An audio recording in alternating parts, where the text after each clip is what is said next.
What is going on, guys? It is time once again for the second time.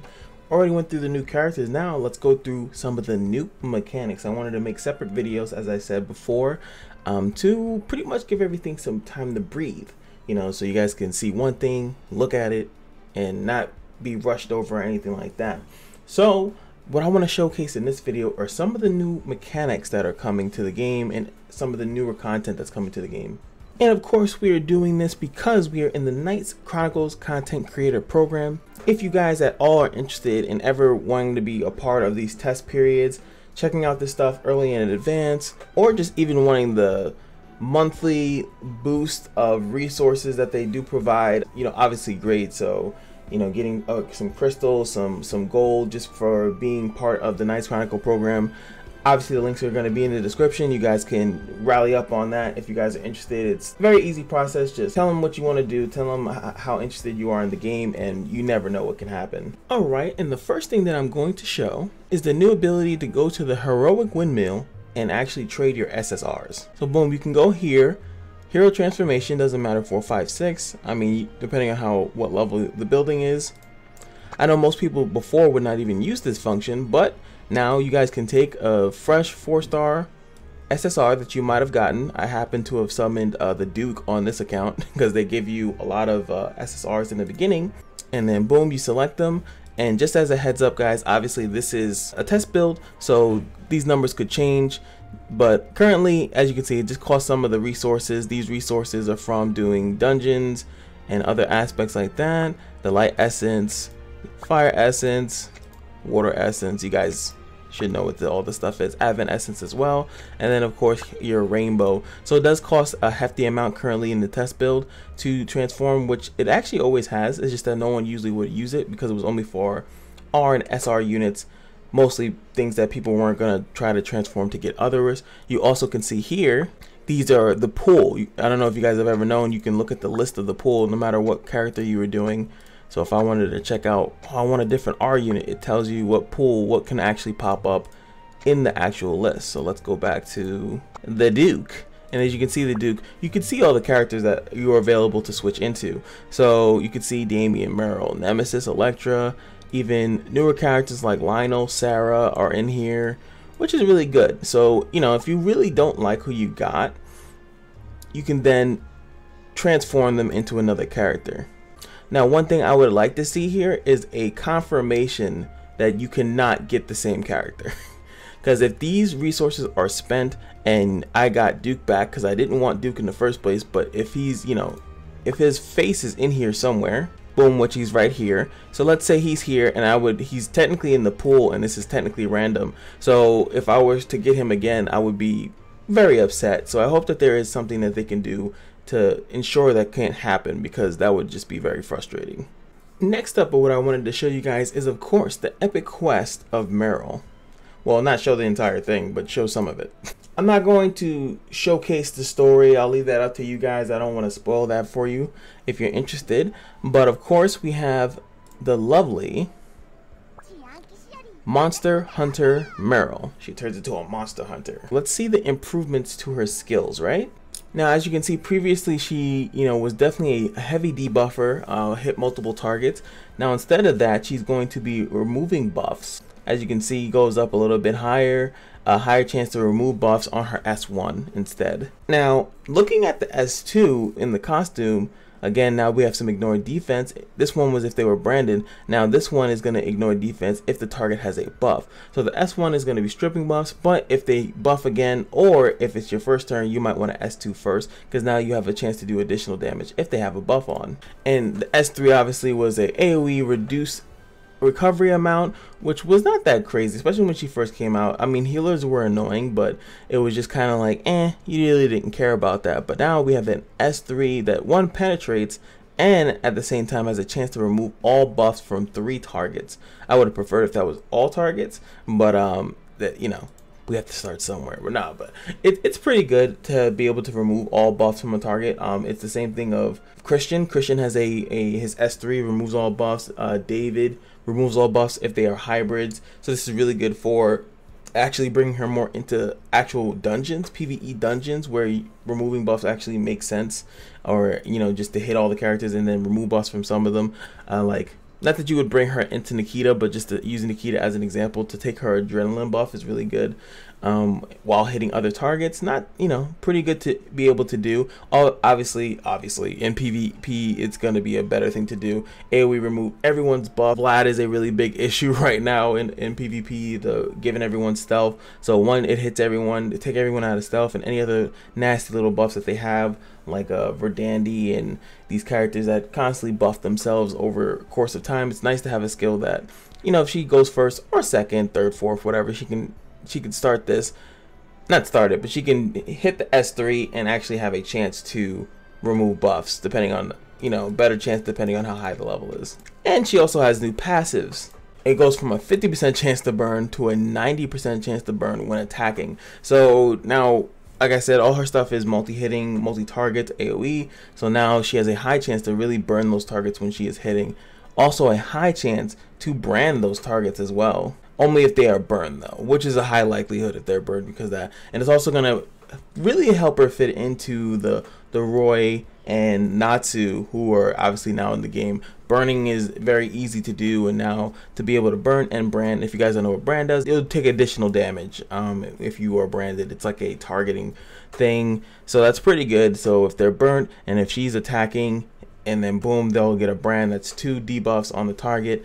Pretty easy. And she's removing buffs as well, which might, you know, be a shield, damage absorption, all that good stuff. So it's going to be very, very easy for her to be slapped right in there. Before, what I liked about her is that she was good against shielded targets, so she was like a kind of like a Sid counter. But there hasn't been too many characters that have really abused the shields too much in the game, so it's nice that they're switching her away from that and just making her overall more useful. Last but not least, the 60 passive. Before was, yes, if you had a 50% chance to brand, additional damage if they were burned, and before, you know, as you saw, was a 50% chance to burn, but now it's like a 90% chance to burn. Now it decreases the damage taken by 30% when attacked by a burned target, and restores the caster's HP by 20%. Now I'm assuming that's written a little bit weirdly. I would love if they can clarify that. Now, I've seen this before too. Now, this should either say that when she gets attacked, does she heal, or does she just heal when she attacks? I'm assuming she heals when she gets attacked by a burned target. They'll heal her. Not that she has damage absorption from them. It does say flame absorption, but I'm not exactly sure, because why would you, if you're gonna, you know, if the burn target is gonna hit you, you wouldn't want to reduce the damage of it if you're going to absorb it anyway. So it seems like it does the damage, and then she'll restore her HP by 20%. So I guess depending on, I don't know how if you would die, what happens if you die in that situation? Like, would it then kill you, but then you don't get the restore, but if it doesn't kill you, you heal? I think they should really do a, they should explain this better. I think it would make it clarify a lot more, would be better. So there she is in the game. Hope you guys think that she is cool. She's pretty much now a more disabled target. She's going to be taking buffs off, constantly putting debuffs, specifically burns and brands. That's pretty much what she's going to be doing. And then obviously she's going to fit right into the other fire characters that are doing a bunch of burns, blazing right now. So definitely, obviously, you want to probably put her on some type of burst, which is, you know, this wasn't even out when she was around. A character that's putting debuffs, putting like little dots, damage over time, was not really that big when she was around, and I think she was completely ignored. Now that she's going to get more spotlight, I do think people are going to invest into her. I mean, everyone's going to get a free Meril anyway, so you might as well invest it. And like I said, SSR Epic costume, Epic Quest costume is really different, because they're giving you pretty much a free SSR, plus giving you a SSR with boosted stats, because that's what the costumes do. So let me know what you guys think about her skills and all that good stuff in the comment section below.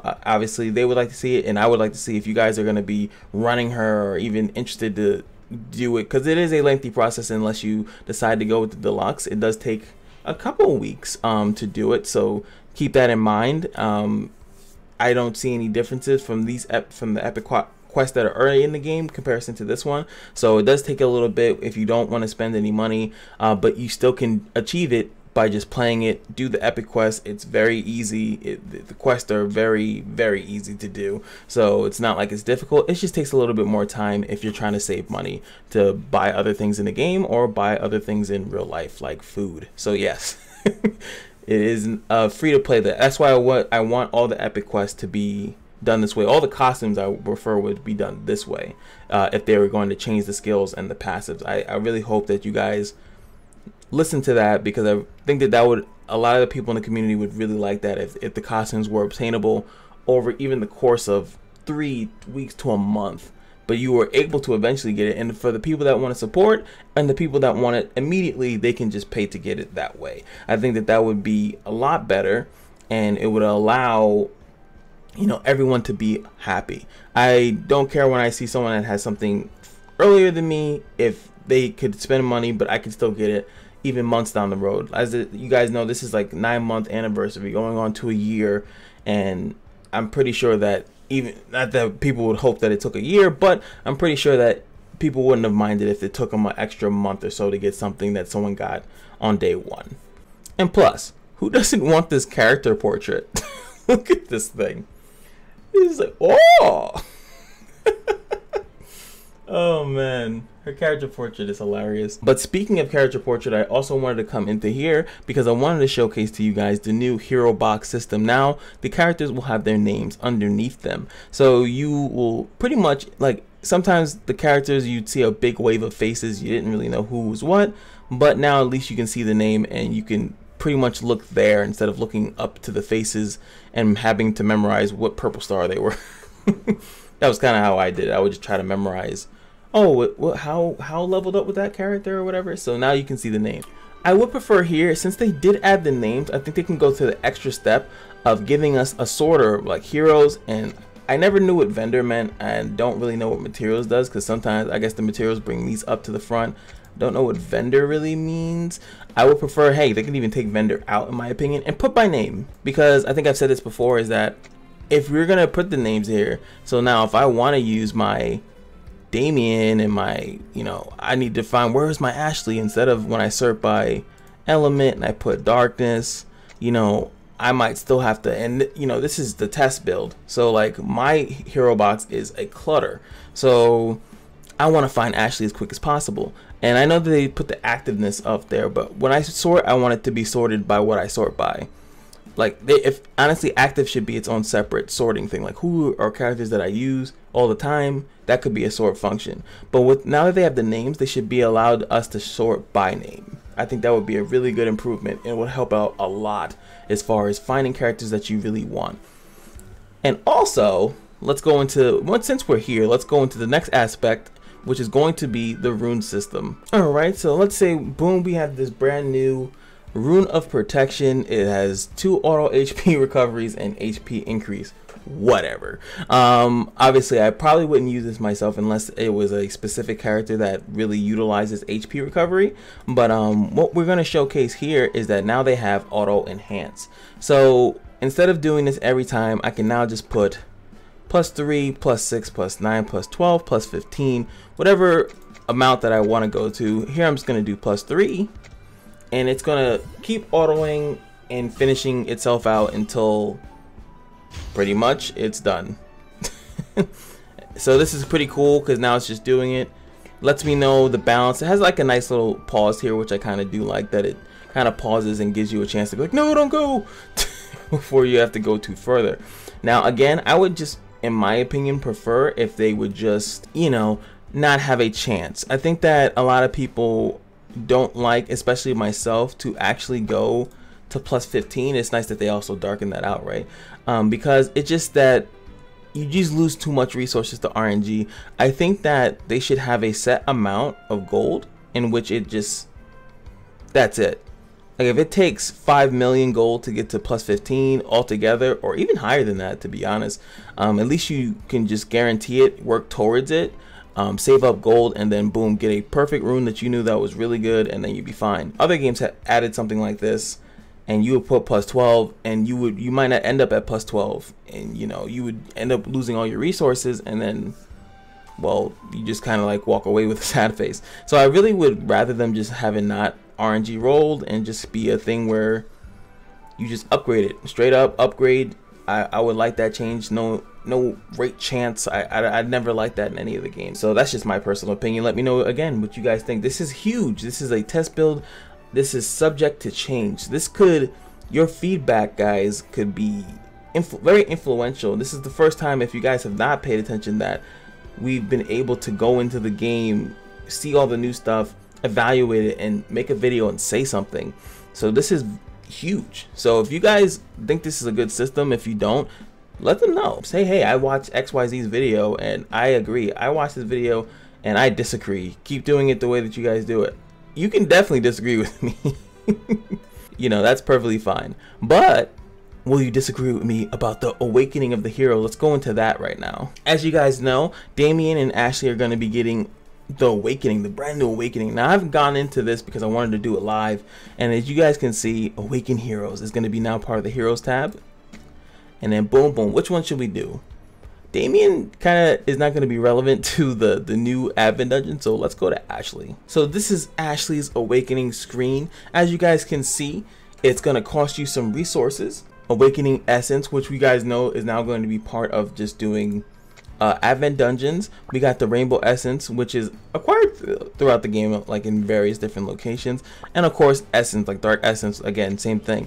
So what you're going to be doing here is actually you just spend the resources on a character that is 60 and max 6-starred. So they have to be in this state in order for you to awaken them. So once you do that, as you can see, the resources are here, nicely outlined for you, and boom, this is the new character. Well, not the new character, but this is the new look of the crazy. Look at him. He got them shopping. He bought the fire aura. It's like an MMO. You can see his stats are gonna get leveled up a little bit. See 10% attack and defense. Then you see HP 20%, 5% accuracy. And you can see the money's going up as well, obviously, because different stuff. Attack speed plus 15, that's nuts. Evasion for free, defense, HP. So this is just to really round out and make this character just overall better. And that's just pretty much what it's about. But you do have to farm these materials. If you notice that the materials are also going up as well.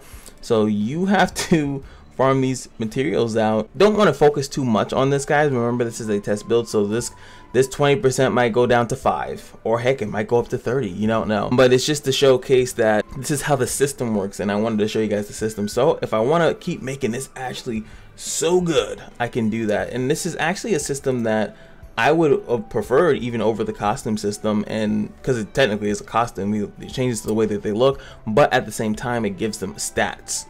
And it allows everyone to, you know, enjoy it and be involved into it. So you can look at someone's Ashley and be like, oh bro, look at your Ashley. Like, my Ashley's like tier 5, you know, like you know. And I'm hoping that they do add that to the hero menu, because let's say if you are in PvP, though I don't really look at it, if I want to see what tier their character is, I would like to know that in advance before I run into a truck that I thought was a bicycle. So yes.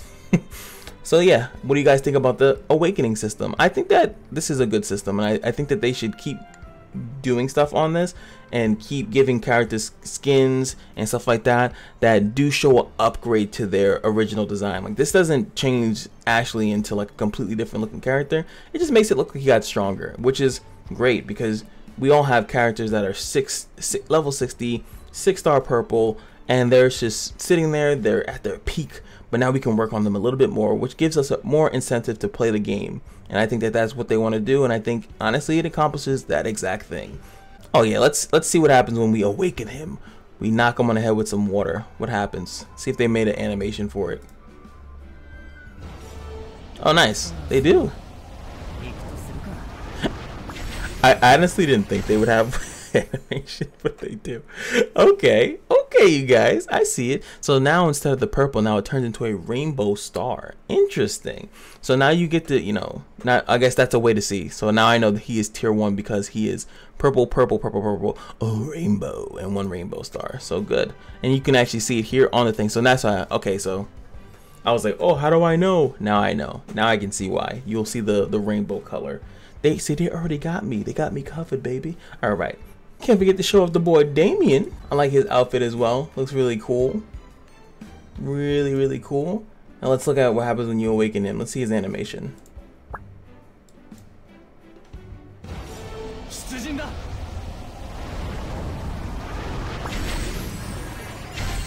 I really like it. It's so cool.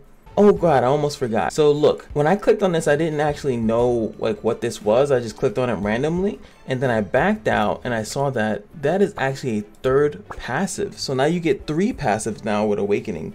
So Ashley's is his skill 3 becomes a cone attack. If you guys don't know what a skill 3 does, it actually has a 100% chance to remove all buffs and an 80% chance to stun for 3 turns if it's maxed out, obviously. When it's not as crazy when it's not. It's very similar to Verdandy's. Not as crazy as Verdandy's, but still pretty crazy. Also, he gets a 90% chance to get Veil of Phantasm if he applies Ebon Wound to the target. So, obviously, every time he attacks, he has a chance to apply Ebon. So that's just crazy to think that, you know, he would get something that strong. So now it makes me want to see, what does Damien have? 80% chance to remove enemies' damage absorption at the start of his turn. 80% chance to grant damage immunity to the caster for 2 turns upon multi-strike and counterattack. That is huge, which really encourages you to make him multi-strike or counterattack base once you get this. That's insane. And decreases the damage taken by 50% if the caster has a Buster Spear, which he also will have a Buster Spear at the start of each of his turns. Yep, just wanted to make sure I got that before I had to stop the rendering of the video, put this back in. Now back to Past Me. And that's basically all I can show you guys right now. Next video, I will be taking a nice separate chance to go into the new Advent dungeon. This is going to be the first dungeon that is level Apocalypse.